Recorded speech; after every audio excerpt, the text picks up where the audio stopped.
নমস্কার, মোটা কাকির রান্নাঘরে স্বাগত। আজকে আমার রান্নাঘরে নিরামিষ কাটোয়ার ডাঁটার তরকারি হবে।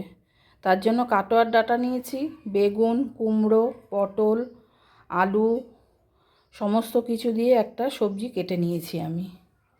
আর তার জন্য মশলা লাগবে হচ্ছে, আমি ফোড়নে দেব 5 ফোড়ন এবং শুকনো লঙ্কা, আর একটু সর্ষে গুঁড়ো, একটু জিরের গুঁড়ো, কাঁচা লঙ্কা আর একটা ছোট্ট টমেটো দিয়ে আমি একটা মিক্সিতে পেস্ট করে নেব।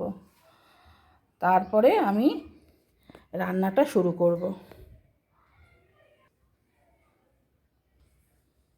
মশলাটা পেস্ট করার পর এই রকম আসবে।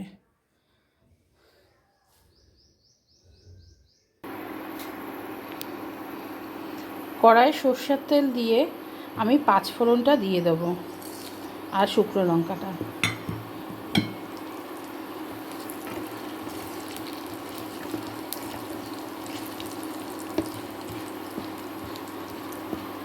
লঙ্কাটা আর 5 ফোড়নটার যখন একটু সুন্দর গন্ধ বেরোবে, তারপর আমি সবজিটা দেবো, মধ্যে দিয়ে দেবো।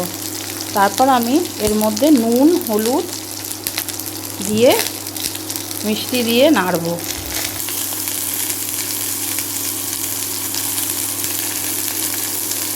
নুন দিলাম,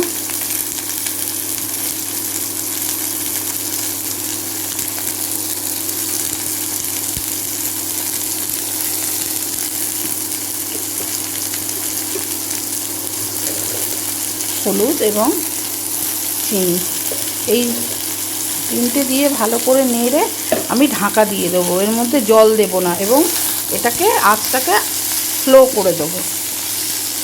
তারপর আমি মশলাটা দেব।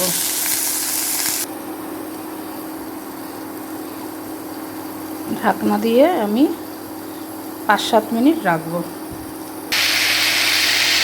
তরকারিটা এরকম হয়ে গেছে।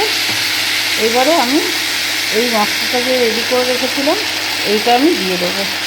দিয়ে সামান্য এই মশলার বাটিটা ধুয়ে জল দিয়ে আবার আমি ঢাকা দিয়ে দেবো।